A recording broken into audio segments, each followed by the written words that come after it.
하나님의 말씀은 누가복음 18장 9절에서부터 14절까지 말씀이 되겠습니다. 누가복음 18장 9절에서부터 14절까지 말씀.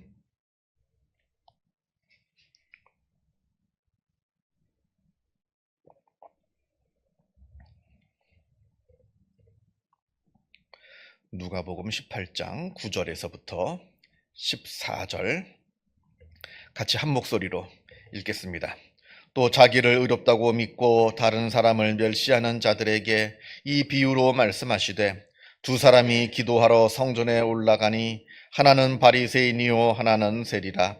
바리새인은 서서 따로 기도하여 이르되 하나님이여 나는 다른 사람들 곧 토색, 불의, 간음을 하는 자들과 같지 아니하고 이 세리와도 같지 아니함을 감사하나이다. 나는 일해에 2번씩 금식하고 또 소득의 11조를 드리나이다 하고 세리는 멀리 서서 감히 눈을 들어 하나님을 쳐다보지도 못하고 다만 가슴을 치며 이르되 하나님이여 불쌍히 여기소서 나는 죄인으로소이다 하였느니라. 내가 너희에게 이르노니 이에 저 바리새인이 아니고 이 사람이 의롭다 하심을 받고 그의 집으로 내려갔느니라. 무릇 자기를 높이는 자는 낮아지고 자기를 낮추는 자는 높아지리라 하시니라. 아멘. 오늘 본문에 나오는 예수님의 비유 말씀 가운데는 두 사람이 나옵니다. 한 사람은 바리새인이고 한 사람은 세리입니다. 성전에 둘이 올라가서 서로 기도하는데 먼저 바리새인이 이렇게 기도합니다. 나는 토색이라고 하는 것은 도둑질을 말합니다. 불의는 이제 조금 좀 큰 개념이긴 합니다만 특별히 이 상황 속에서는 사기치는 것, 남을 속여서 남의 돈을 빼앗는 그 사기치는 것, 그걸 말합니다. 여기서 말하는 불의는. 그리고 간음하는 자들과 같지 않은 것에 감사합니다. 이렇게 기도합니다. 그러면서 또 덧붙이기를 이 세리와도 같지 아니함을 감사하나이다. 이렇게 기도합니다. 그리고 나는 일주일에 2번 금식한다. 이렇게 기도하고요.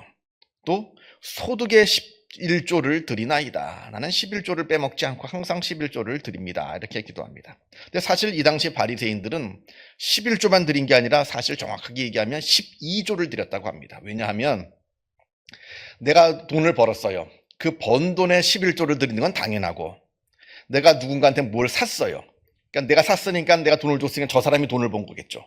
근데 저 사람이 11조를 안 낼까봐. 내가 물건을 사고 돈을 줬는데 저 사람이 11조를 안 낼까봐 저 사람이 번 돈까지 내가 11조를 내는 겁니다. 그러니까 내가 번 돈도 내가 11조를 내고 그리고 내가 쓴 돈도 11조를 내는 거예요. 그러니까 소득과 지출이 좀 비슷하다 할 경우에는 10의 2조를 드리는 거죠. 왜냐하면 우리 집에는 11조를 드리지 않은 사람의 물건이 하나라도 들어와 있어서는 안 되거든요. 그만큼 철저했다는 겁니다. 일주일에 2번씩 금식을 했다는 얘기는 그만큼 뜨겁게 신앙생활을 했다는 얘기겠고요. 아주 열심히 있었다는 얘기겠고요. 소득의 11조, 그걸 넘어서서 10의 2조를 드렸다는 것은 그만큼 철저하게 신앙생활을 했다라고 하는 그걸 반증하는 거겠죠. 그러니까 이 사람이 볼 때는 저 세리가 한심해 보이는 겁니다. 나는 저 세리와 같지 아니함을 감사드립니다. 이렇게 기도하는데 반면 세리는 정확하게 얘기하면 이 세리는 공무원이 아닙니다. 국가 공무원이 아니라 세무 하청업자예요. 그러니까 공무원도 속해 있지 않습니다. 그래서 그 당시 인두세, 사람이 태어나면 사람마다 세금을 매기는 인두세, 그리고 토지세, 내가 토지를 갖고 있으면 그 토지세는 중앙정부에서 징수를 하게 되고요. 나머지 잡다한 세금들, 통행세, 무슨 세 같은 경우에는 이런 지방세는 지방에서 세무 하청인인 세리한테 위탁을 해가지고 이 세리가 하청인이 돼서 세무 하청인이 돼서 그 세금을 걷어들이는데 아시는 바처럼 이 세리는 정해진 세금보다 훨씬 더 많이 걷어들입니다. 그래서 정해진 세금만 위에 갖다 바치고 나머지는 자기가 계속해서 이제 돈을 축적하는 거예요. 축제하는 겁니다. 그러니까 엄청 부자예요. 돈을 많이 남의 것들을 빼앗았으니까. 자기 배를 불이한 방법으로 자기 배를 채웠습니다. 그러니까 이 사람은 칼만 들지 않았지 강도예요. 만약에 생업을 안 되면 뭐 도마 군인이 와가지고 다 뺏어갈 거 아닙니까? 다 때려 부시고. 그러니까 칼만 자기가 직접 들지 않았지 강도와 진배가 없습니다. 그런 이 세리가 성전에 올라갑니다. 그러니까 감히 하나님께 눈을 들지는 못하고 그냥 멀찍이 뒤에 서가지고 가슴을 치면서 하나님이 불쌍히 여기소서 나는 죄인이로소이다 이렇게 기도할 수밖에 없는 거죠. 이 당시 바리새인은 당시의 의인이었습니다. 이건 자타공인이에요. 우리가 성경에서 예수님께서 바리새인들을 비판하시고 비난하신다고 바리새인들은 그 당시 많은 사람들한테 욕을 먹고 아주 다른 사람들한테 손가락질 받는 그런 못된 사람이었느냐? 아닙니다. 그 당시 역사를 보게 되면 아주 존경받는 선생님들이었어요. 율법 선생님들. 많은 백성들이 이 바리새인들을 존경하고 좋아하고 사랑했습니다. 그리고 반대로 이 세리는 그 당시 사람들이 아주 미워하고 저주하고 길거리에 지나가면 쳐다보지도 않고 인사도 하지 않고 그냥 뭐 감히 같이 밥을 먹는다는 건 상상을 하지 못하는 그런 아주 죄인 중에 죄인이었습니다.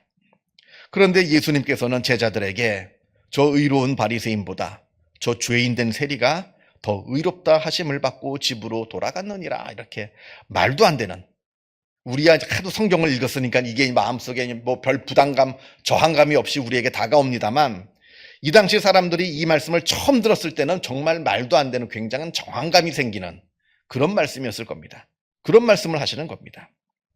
아니 종교적으로 흠이 없고 또 하나님에 대한 열심도 있고 또 다른 사람들에게 열심히 헌신도 하고 또 베풀기도 하고 율법 안에서 율법을 완벽하게 지키려고 하는 이 바리새인보다 저 강도와도 같이 말도 안 되게 아주 못된 짓하고 다른 사람의 것을 빼앗는 세리가 더 의롭다 하심을 얻었다 하는 말이 과연 그 당시 사람들에게 어떻게 비추어졌겠느냐 하는 겁니다.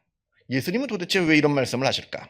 왜 도대체 예수님께서는 저 세리가 더 의롭다고 말씀을 하시는 것일까? 많은 사람들이 그때 의문을 가졌을 겁니다. 어떻게 보면 의로운 삶을 살고 있는 바리새인보다 죄인 세리가 하나님께 더 의롭다함을 받았다 하는 그 이유는 다른 데 없습니다. 딱 한 가지예요. 바리새인은 자기가 죄인인 줄을 몰랐고 그러니까 회개하지 않았고 그 세리는 자기가 죄인인 줄 알았기 때문에 회개했다는 겁니다. 딱 그 한 가지 차이예요. 이게 굉장히 생각해 보면 저항감이 굉장히 생기는 그런 내용일 수 있습니다. 지금도 마찬가지예요. 지금도 하나님 말씀대로 잘 살고 또 정직하게 살고 또 세상에 법 없이 살 사람이 있는데 자기가 죄인인 줄을 몰라요. 그래서 회개하지 않습니다. 그런데 맨날 남의 것을 빼앗고 도둑질하고 아주 못된 짓 하는 사람이 있어요. 그 사람은 자기가 못된 사람인 줄 알아요. 죽기 전에 하나님께 회개하고 천국 갔어요. 평생 아주 바르게 산 사람은 회개하지 못했다는 이유로 천국을 가지 못했습니다. 이건 지금 우리가 들어도 굉장히 저항감이 생기는 그러한 마음인데, 그러한 내용인데, 그럼에도 불구하고 이게 바로 복음이라는 겁니다. 이게 복음이에요. 왜냐하면 세상에 죄인이 아닌 사람이 없기 때문에 그럽니다. 모든 사람이 다 죄인이기 때문에 그럽니다.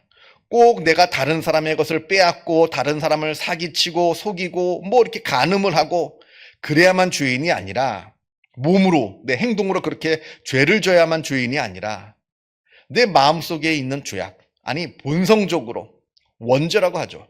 본성적으로 가지고 있는 인간의 죄악, 이걸 깨닫지 못하고 회개하지 못하면 하나님께 의롭다 함을 얻을 수가 없다는 겁니다. 로마서 3장에 나오는 말씀처럼 기록된 바 의인은 없나니 하나도 없으며 선을 행하는 자는 없나니 하나도 없도다. 이 말씀이 내 마음으로 들어와야 그래야 내가 회개할 수 있는 겁니다. 그렇게 회개하는 자만이 하나님의 용서를 받고 의인이 된다라고 하는 겁니다. 이게 바로 복음의 은혜인 동시에 복음이 갖고 있는 굉장한 어려움입니다. 어려움. 내가 죄인이에요. 회개만 하면 다 구원받습니다. 은혜죠. 그런데 나는 내가 죄인인 것 같지 않은데 나보고 성경은 죄인이라 합니다. 그걸 내가 인정하고 회개해야 됩니다. 그러니까 위험해요. 내가 의롭다 생각하는 사람들은. 그러니까 나의 그 마음 깊은 곳에 있는 그 죄의 모습을 들여다볼 수 있어야 하나님께 회개할 수 있는 용서받는 의인이 되는 겁니다. 이건 쉬운 일이 아니죠. 내가 삶을 살아가는데 죄를 진 적도 없어요.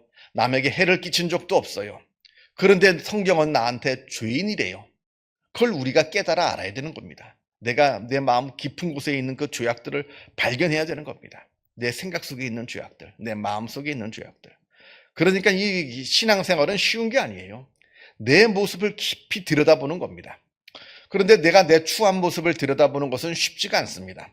불편해요. 괴롭습니다.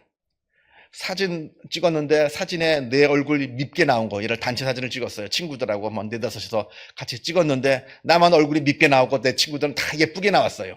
그 사진 보기 싫거든요.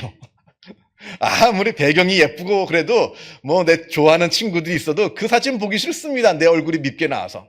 그게 인간의 마음인데, 내 마음속에 깊이 숨어져 있는 그 추한 죄악들을 우리가 들여다볼 용기가 있냐는 거죠. 그걸 들여다볼 용기가 있는 사람이라면 그 사람은 정말 믿음의 사람인 겁니다. 지금 세리가 회개를 하는데 세리라고 자기가 죄인이라는 것을 고백하는 게 쉬웠을까요? 보통 사람 같았으면 변명했을 겁니다. 하나님, 내가 세리지만, 다른 사람들의 손가락질을 받는 이 세리지만 어쩔 수 없었습니다. 나는 이렇기 때문에 어쩔 수 없이 짓는 겁니다.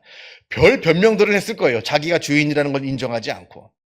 세리가 자기가 죄인이라고 고백하는 것 자체가 바로 믿음이 있다는 얘기입니다. 그래서 참된 믿음은 그냥 말로만 믿습니다 한다고 믿는 것이 아니라 내 마음을, 내 속을 정말로 들여다볼 수 있고, 그래서 내가 죄인임을 하나님께 고백할 수 있어야, 그래야 진짜 믿음의 사람이 되는 겁니다.